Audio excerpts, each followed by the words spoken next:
Welcome to Wildly Capable with Kate, a podcast made for those looking to unleash their wildest capabilities.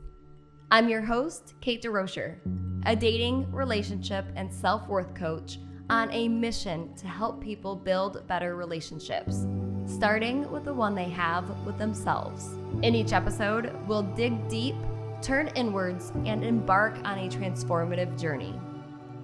Together, we'll break free from unhealthy patterns, rip through self-limiting beliefs, heal past wounds, and build unwavering self-worth, all to create healthier relationships as a result. Get ready to explore the wild, untapped potential within you. Are you ready to see just how wildly capable you are? Subscribe now and join us on this empowering adventure. Remember, your wildest capabilities await. Commitment is so hard to come by nowadays that an entirely new term has been created to define a relationship where its status, labels, and boundaries aren't defined. Many of you know that term and what it means all too well. Hey everyone, this is Wildly Capable with Kate, a podcast made for those looking to unleash their wildest capabilities. I'm your host, Kate DeRocher, a dating, relationship, and self-worth coach on a mission to help you build better relationships, starting with the one you have with yourself. If you couldn't tell by the intro, this episode is going to be all about that new buzzword that's been flying around in the world of dating recently, one that we know more than we probably want to: situationships. I've been in 2 different situationships in my adult years and have worked with tons of people who've dealt with them too. And I gotta tell you guys, situationships are no joke. While the word is funny and we may throw it around in a lighthearted, roll your eyes kind of way, being in a situationship can actually be extremely complex, confusing, and energy draining. Take it from me. For anyone who doesn't know what a situationship is, and first of all, let me say I am jealous of you. I wish I didn't know what a situationship was. But a situationship is a term that refers to a romantic or sexual relationship that lacks boundaries, commitment, or definition. In other words, it's a relationship dynamic that falls somewhere between casual dating and a committed partnership. It's actually very confusing. This often looks like 2 people who are hooking up and even going on dates, acting like they're exclusively together, acting like they're boyfriend and girlfriend, but never actually saying or defining what they are. The "what are we and where do you see this going" conversation never actually happens in a situationship. Or that talk happens and one person says they want to keep things casual. Then even though the other person doesn't want that, they do want something more. They go along with it anyway, just to avoid losing that person, losing the comfort of having somebody. Let's be honest. If you choose to stay in a situationship where your needs aren't being met, it's probably not because you're so deeply in love with a person who isn't open to taking the relationship to the next stage. More often than not, what I've seen in my friends' lives, my own life, the life of my clients, it's because you don't want to have to start over. You don't want to have to keep dating. And you're enjoying having somebody who's there all the time and who validates you and somebody just to spend time with. You don't want to have to start over again. And if you're honest with yourself on that, you'll probably see just how true that last statement is. Now, situationships can vary widely in terms of their duration, intensity, and their level of emotional involvement. I've been in a 7-month situationship, and I've also been in a 9-month situationship. And the duration of those situationships, how long they were, and the fact that it's not even a fully committed relationship with labels, that also doesn't determine how impacted you may be by your time with that person. I know that even though maybe the 7 and 9-month situationships weren't that long, they were extremely, extremely difficult and damaging for me. So even though they weren't super long, even though we didn't have labels, they honestly were more damaging for me than the ending of some of my very long-term relationships. When you're in a situationship, you enjoy spending time with that person, going and doing different things, exploring different hobbies, being physically intimate. But you don't explicitly define the relationship or make complete commitments to each other. This lack of clarity can lead to so much confusion, uncertainty, and potential misunderstandings about the nature of the relationship. It can also lead the relationship down a pretty toxic road if things go on for too long.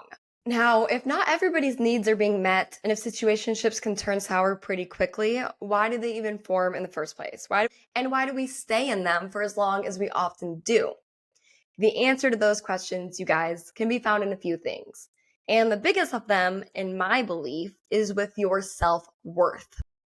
If you fall into the category of a person who accepted a lack of commitment in a situationship and just kept going along with things, even though you know you're not getting what you want and need, then likely there's some work that needs to be done when it comes to how much you love yourself.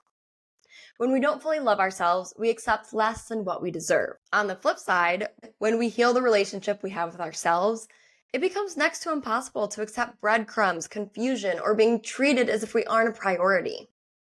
On top of that, what I saw in my own life and what I've seen in some of my clients is that they accept these sort of half in, half out relationships because their old childhood wounds have caused them to believe that if they just stick around, if they just try harder or be better, then the other person will end up committing to them, will end up choosing them. They believe that they haven't proven how worthy they are, how lovable they are, how good they are. And if they can just do that, then the other person will change their mind. They'll want to be with them. They will choose them. Then the commitment that they're longing for will finally be deserved and given. That's the unconscious belief that their childhood wounds or past experiences have caused them to believe. It's the belief that you have to earn somebody's love. And that belief is formed in childhood through our earliest caregivers and the relationships we have with them. It's also formed as we grow up and as we age and as we experience difficult experiences while doing so. That belief forms when we have caregivers who only praise and show us attention when we do something good. And that reaffirms a belief that we have to do something, achieve something, be a certain way to be loved. That wound also forms when we grow up with parents who are often absent, either just emotionally or fully physically too, and who only seem to show up and respond to us when we try harder, when we call them more, when we beg for their time, give them money, things like that. That reaffirms the belief that you have to do something to get love. In one of my own situationships, I bent over backwards, trying to get the guy to see how amazing I was, trying to get him to choose me, to love me, to commit to me. I'd bring him smoothies during his busy work days. I'd stick with him even after he was distant or mean. I'd go out of my way trying to plan dates or see him or bring him things when he was sick. I did everything just to get him to finally choose me, to finally love me, to commit to me. You guys, I spent months fighting for his love and respect. Months that I could have spent healing my low self-worth instead. So that way, not only would I stop attracting the emotionally unavailable Peter Pan, afraid of commitment type men, but also not allow those types of relationships into my life, period. If you find yourself constantly ending up in situations or feeling like you're begging for the bare minimum, then it's time to examine how you feel about yourself. And I know that can be hard to hear. I know that's a tough pill to swallow, but it's true. Please don't learn it the hard way like I had to. Forget how the other person feels or how they view you and just start focusing on the relationship you have within. How do you feel about yourself? How do you treat yourself? How do you speak to yourself? How much do you love yourself? Start there. Ask yourself those questions. And when you notice that there are areas that need improving, dive into them. Situationships are often born out of one person forgetting their worth and trying to get another person to see it.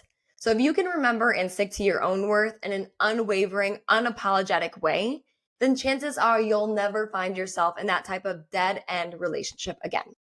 I know that was true for me, and I know that can be true for you too. On top of self-worth, situationships also form when either one or both people in the situation have poor communication and or boundary formation skills.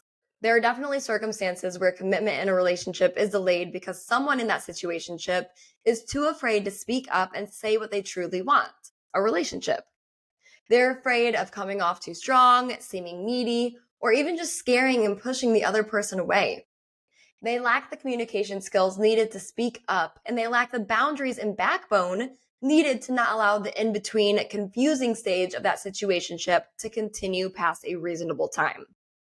And while I know it can be hard to take a relationship to the next level, to get out of the dating phase or the situation stage, the truth is that anybody who doesn't respect what you need or who doesn't align with what you want, that isn't your person.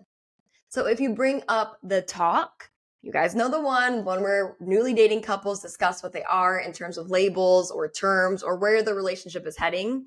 If you open that discussion up and if you're rejected when you have it, well, now you know that it's time to move on and find somebody who does want to commit, both to you and in general.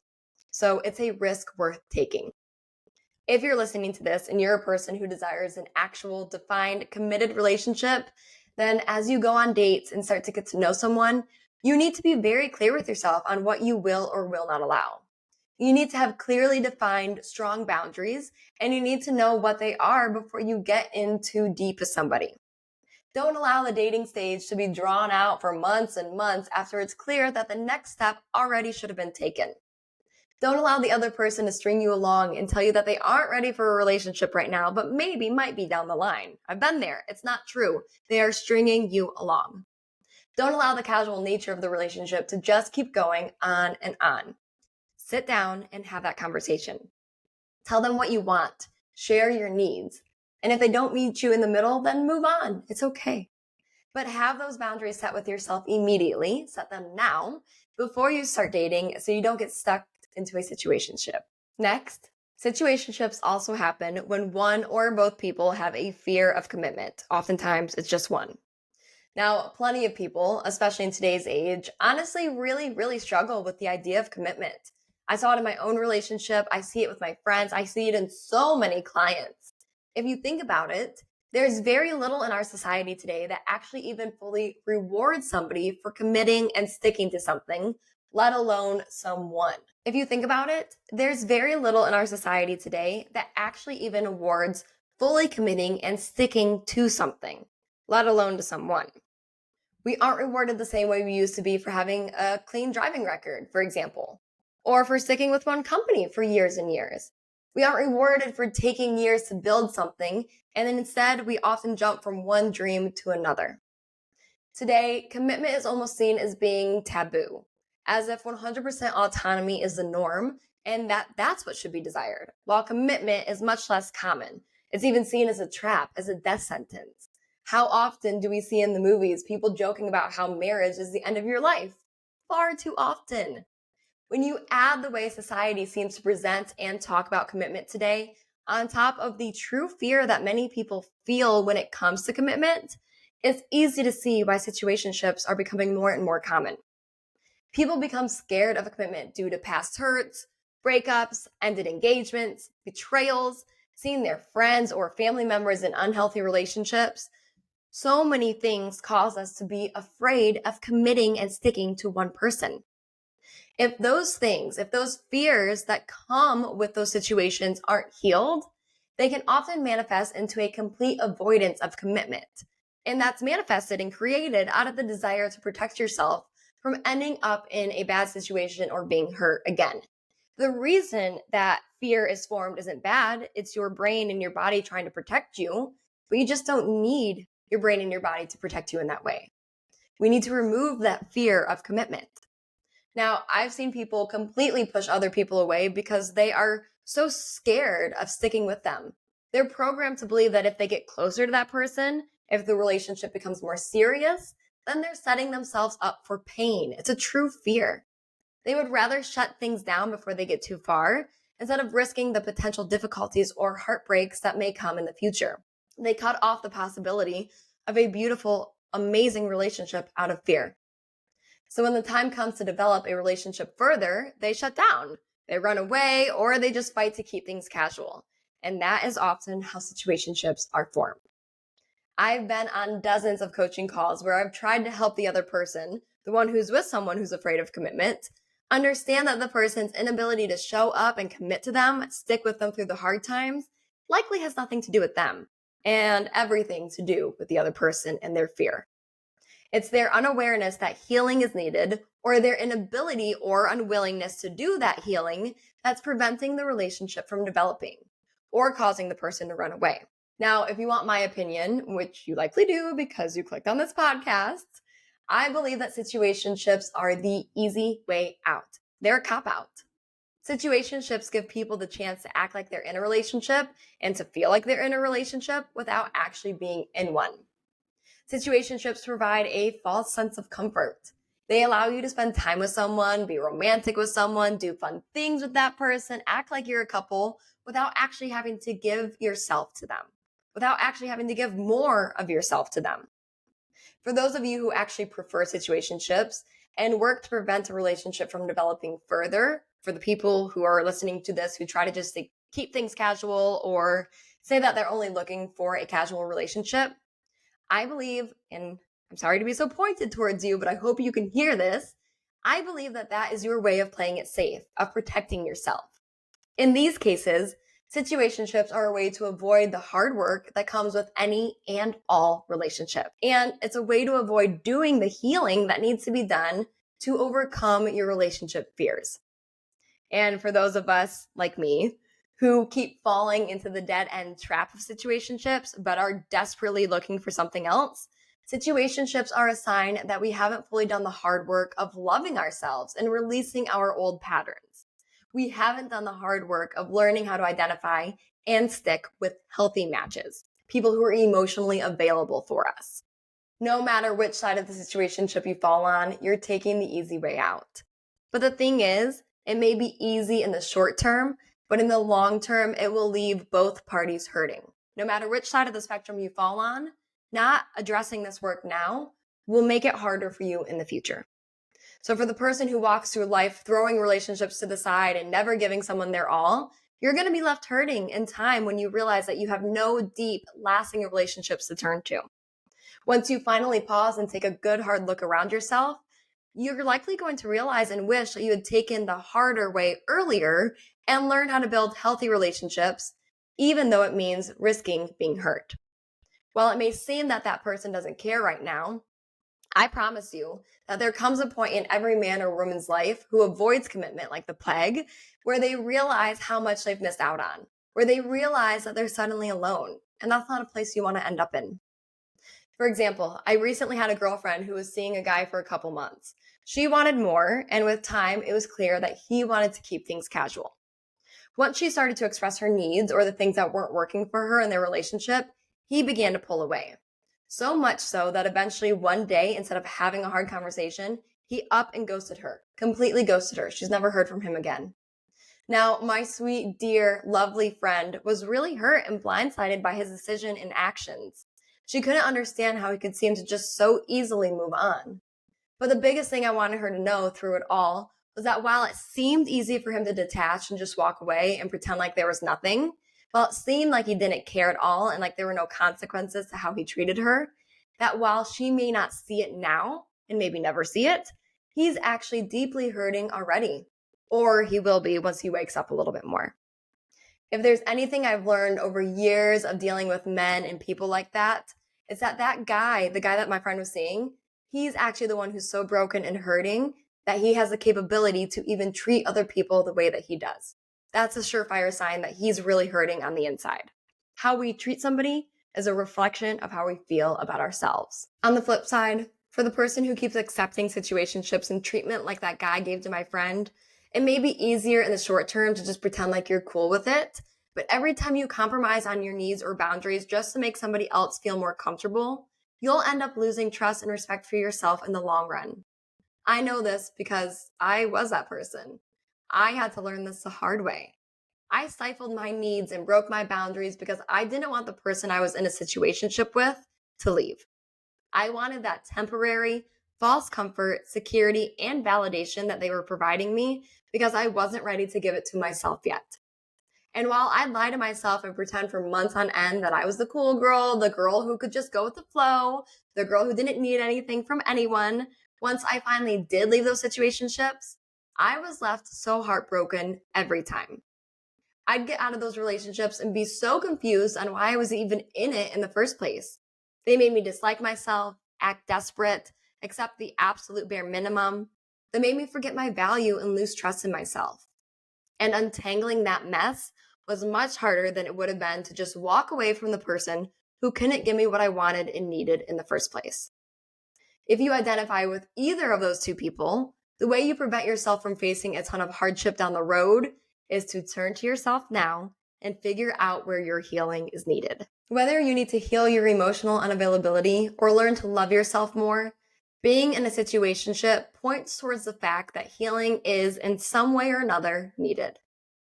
Now, with all that said, I also want to express that the creation of a situationship is the responsibility of both people involved. While it'd be easy to blame the person who's leading the relationship into staying casual, the one who doesn't want to commit, the hard truth is that both people actually played an equal role in allowing the situationship to form. The person who avoids commitment will be the one who leads the pace and level of the relationship. But the person who stays silent and allows that pace to continue is the one who permits the situationship to continue. It can be hard to accept your role in circumstances like these, but it's so important to be able to identify the areas that you can hold yourself accountable to nonetheless. If you never take responsibility, the outcome you're trying to prevent will only continue to happen time and time again until you do. I'm telling you. I'd also encourage those of you who are listening to this who tend to be the one who tries to keep things more casual to start to be more aware of how your actions are likely hurting the other person. I've had numerous people tell me that it's okay for them to keep things casual with the other person because they're honest about it. They tell them up front that they just want something chill and relaxed and casual.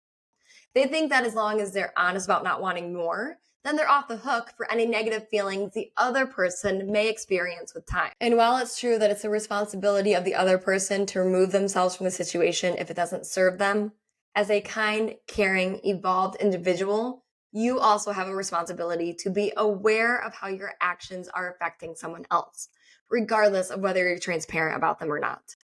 If your actions are hurting someone, it's also on you to stop them and remove yourself and that other person from the situation. Simply telling someone you aren't looking for anything serious isn't enough if you know that the other person is holding on to and hoping that you'll change your mind. It shows great strength to restrain yourself from continuing a relationship that you know may be serving you, but isn't serving the other person. And if you're the one who was just told that the person you're seeing isn't looking for anything more serious, even though you are, then please love yourself enough to leave. It's not your responsibility to change that person's mind or to show them how worthy you are of their commitment. You are worthy, regardless of whether they're ready or wanting to settle down with you or not. You are worthy, regardless of if the other person asks you to be their boyfriend or girlfriend or not. You are worthy, even if the other person isn't looking for or ready for what you are. You are worthy, simply because you are. Your worth is not tied to this other person and their desires or their ability to commit. And I hope that you remember that. I hope you remember that trying to change the situation or person's mind will only leave you feeling hurt, disrespected, and anxious. Choose yourself and your health and happiness instead of choosing this person who can't give you what you need, desire, and deserve in return. Choose you. So how do we break free from the cycle of situationships? It starts with self-reflection and healing. You have to learn to love yourself and value yourself. You need to learn how to set firm boundaries and refuse to settle for anything less than what you know you want. While situationship may be a fun new word that we throw around constantly when talking about dating, the effects of them are really anything but casual. While they may offer temporary comfort or companionship, they ultimately leave both parties feeling unfulfilled and emotionally drained. They hinder personal growth and prevent us from forming meaningful connections. And they are nowhere near what you will experience once you do find that person who aligns with your wants and needs. When you do find that person who's ready to give you what you're looking for. When you do find that person who's willing and capable of commitment. That is a relationship worth holding out for. And I sure hope that you do. So there you have it. Those are my thoughts on situationships. And I have so many strong thoughts about them because I've been in them myself. And I've seen how hurtful they can be. I've seen it with myself, with my friends, my loved ones, my clients. I coach people on how to get and stay out of situationships. And I really hope that this episode helps you do that exact thing. Because what you're looking for, commitment, love, dependability, reliability, that true relationship, a connection that you're hoping for, it's out there. You don't have to settle for less than that. So let this be your reminder. And I hope some of you, end this podcast and go straight to that person who's stringing you along and you end things and you respect yourself. That's what I hope to see come out of this.